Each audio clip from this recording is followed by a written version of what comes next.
वहाँ ठीक है, तो बोलो भारत माता की।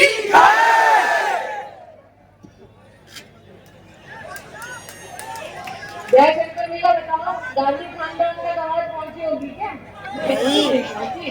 जय शंकर भैया कह रहे थोड़ा और जोर लगाओ, मैडम के कान तक आवाज पहुंचे, बोलो भारत।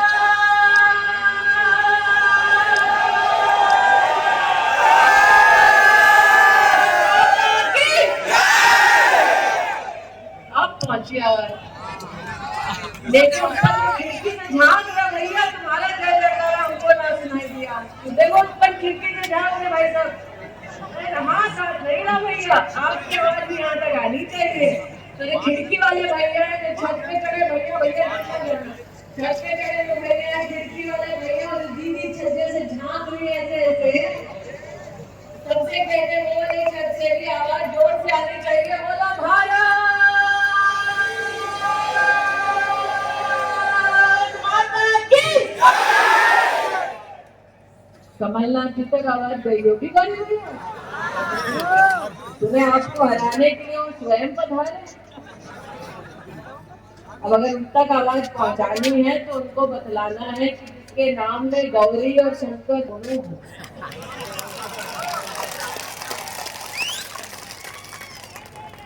और गौरी और शंकर दोनों के पास जब कमल का फूल हो, तो 17 तारीख को पब्लिक उसी के सम्मान में पोलिंग बूथ पर जाएगी, कमल का बटन दबाएगी, गौरी भैया को जिताएगी और भाजपा की सरकार गौरी भैया हम तो आपसे पूछ रहे थे, हमको कहा बुलाए, क्योंकि गौरी शंकर बिसेन जी का चुनाव जीतना, क्या आज आपकी उपस्थिति उसी का संकेत है? उसी का संकेत है, पक्का उसी का संकेत है। तो फिर भैया को आपकी तरफ से जीत की बधाई दे दूं, पक्का दे दूं, तो सड़क पे खड़े उनकी ओर से भी दे दूं, तो उस तरफ खड़े उनकी ओर से भी दे दूं, तो छज्जे पे दीदी खड़ी उनकी ओर से भी दे दूं, अपने भाभी की मुस्कान या उनकी तरफ से भी दे दूं, जहाँ छत पे खड़े उनकी तरफ से भी दे दूं। गौरी भैया चिंता ना करो, ये जनता 17 तारीख को पोलिंग बूथ पर जाएगी, कमल का बटन दबाएगी, गौरी शंकर को जिताएगी और भाजपा की सरकार बनाएगी। दया शंकर भैया सोच रहे हैं कि आज ये उत्साही जनता इस बात का संकेत दे रही है कि भारतीय जनता पार्टी जीत रही है, लेकिन ये संकल्प, जनता के मुख से ये वचन मात्र एक कार्यक्रम की बदौलत नहीं है, जनता के मुख से ये संकल्प, ये आशीर्वाद मात्र एक चुनाव की मोहताज नहीं है, जनता का भाजपा के प्रति ये विश्वास वर्षों के संघर्षों का जनता को समाधान देने का परिणाम है। गौरी शंकर बिसेन चुनाव नहीं लड़ रहे, ये चुनाव जनता लड़ रही है पार्टी कांग्रेस के खिलाफ। सही कह रहे हो क्या? आज जब कांग्रेस के नेता भारतीय जनता पार्टी के खिलाफ दुष्प्रचार कर रहे हैं, तो इस पुण्य धरा से मैं उनको कुछ प्रश्न करने आई। 15 महीने उनके पास सत्ता थी, 15 महीनों में कांग्रेस पार्टी ने प्रदेश में क्या क्या कुकर्म किए, आज कांग्रेस के नेतृत्व को उसका जवाब देना पड़ेगा। आज आपके समक्ष 2-3 सवाल करूंगी, जवाब दोगे भैया? लाडली बहना जवाब देगी, छज्जे पे खड़ी लक्ष्मी जवाब देगी। तो पूछना चाहती हूँ, जब कोरोना की विपदा आई, माथे पर मौत मंडराई, तब जनता और गरीब के बीच में कांग्रेस का एक भी नेता नजर आया था? तब भारतीय जनता पार्टी का कार्यकर्ता घर घर गांव गांव गया कि नहीं गया? दवा और डॉक्टर की व्यवस्था चलाई कि मोदी के माध्यम से क्या हर गरीब के घर तक मुफ्त का अनाज पहुंचा कि नहीं पहुंचा? या कितने लोग बैठे हैं जो साक्षी हैं 2.5 साल से नरेंद्र मोदी ने क्या जनता को मुफ्त का राशन दिलवाया? हाथ खड़े करके बताओ भाई, मिला कि नहीं मिला? यहाँ मिला, वहाँ मिला, मिला ना। अब नरेंद्र मोदी ने कह दिया कि मैं आने वाले 5 साल भी गरीब को मुफ्त का राशन दूंगा। कहा कि नहीं कहा? अब ये बतलाओ, गरीब को मुफ्त का राशन मिले तो इंसान को खुश होना चाहिए कि नहीं होना चाहिए? होना चाहिए। कांग्रेस पार्टी दुखी हो गई है। कांग्रेस पार्टी ने जैसे ही सुना नरेंद्र मोदी 5 साल और मुफ्त का अनाज गरीब को देने वाले हैं, तो कांग्रेस की मैडम ने कहा जाओ मोदी पर दनादन केस कर दो। कहा कि नहीं कहा?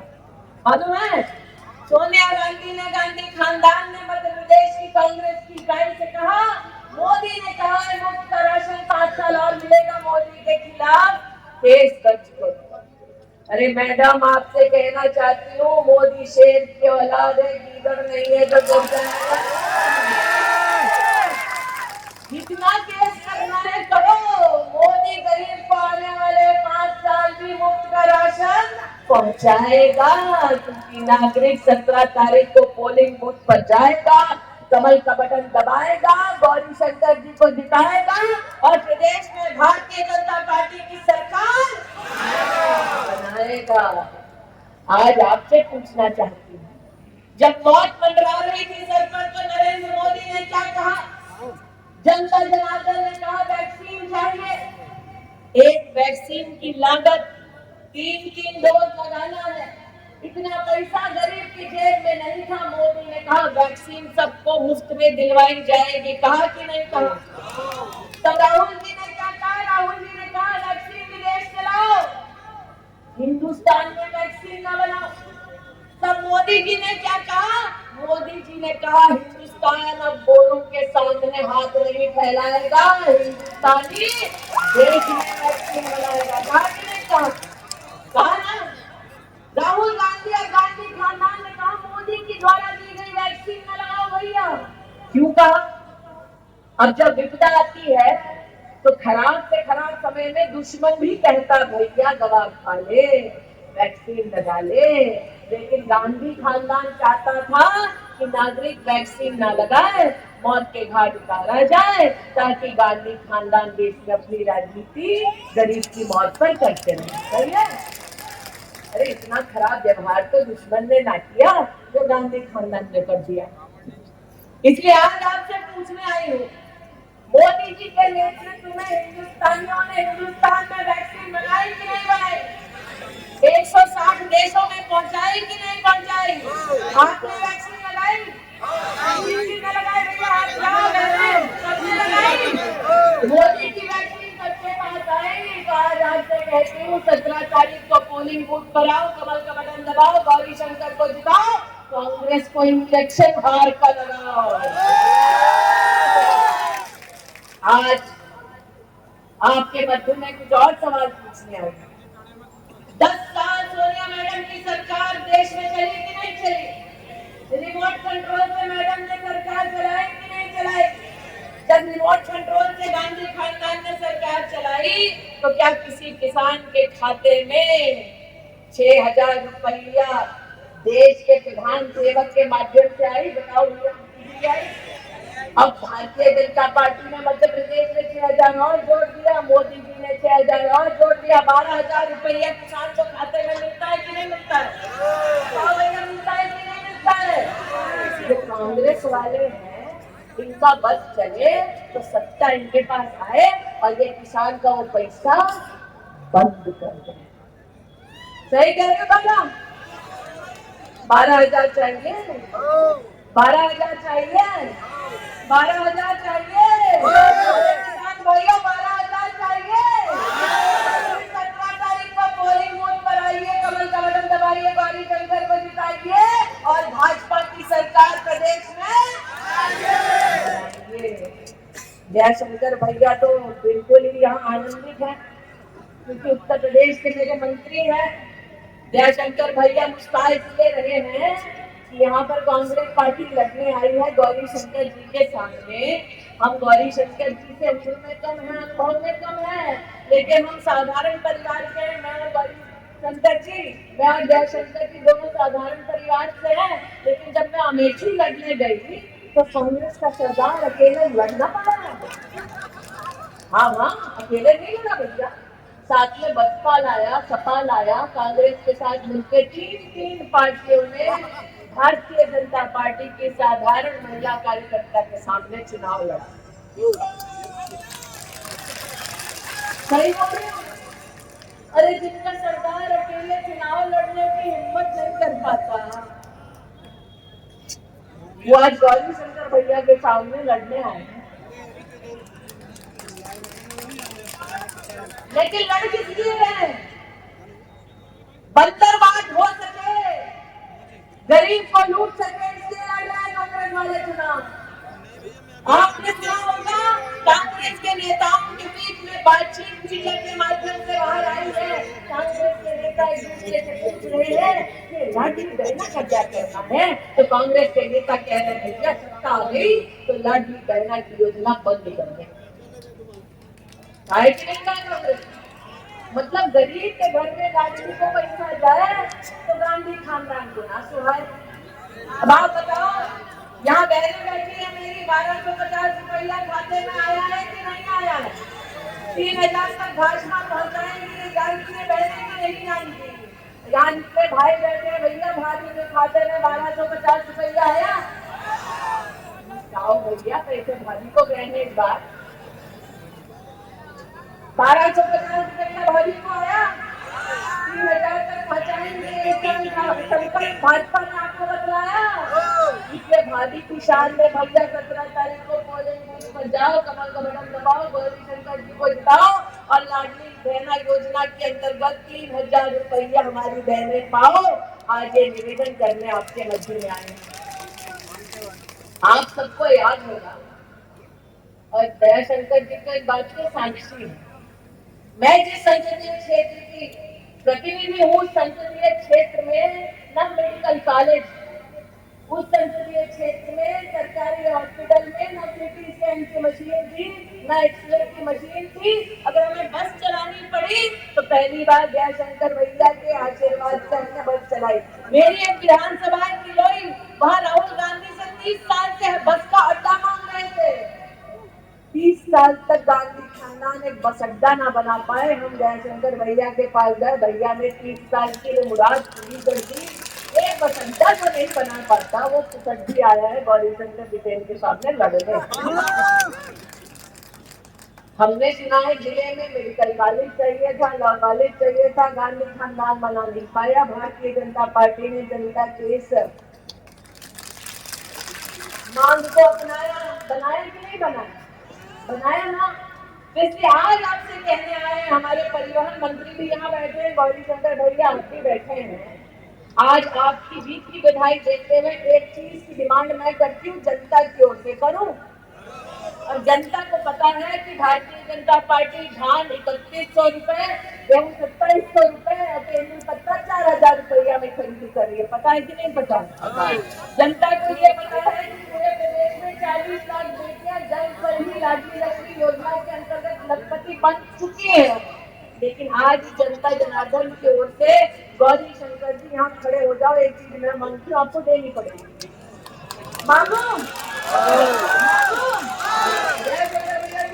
तुमको परिवहन मंत्री हो, आ जाओ, दोनों से मांग लो। अब बताओ अमेठी में काहे बोला था? बोलो। क्योंकि अमेठी के 50 किलोमीटर दूर है अयोध्या जी। 50 किलोमीटर कौन दूर है अमेठी के?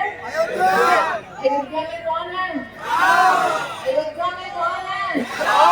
बच्चे से पूछो, भगवान राम को हमें पता है कि बच्चे को पता है ना भगवान कौन है? बच्चे को पता है ना, मालूम है भगवान कौन है? क्या नाम तेरा? उसका नाम क्या है? बेटे का नाम क्या है? क्या नाम बेटा मेरा?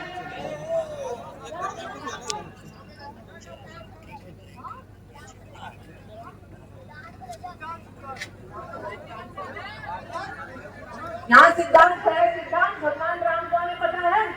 पक्का पता है ना? तूने दिवाली बनाई थी ना? अब देखो भैया गौरी शंकर जी बालाघाट के सिद्धांत बताए भगवान राम कौन है, सोनिया मैडम को नहीं पता था।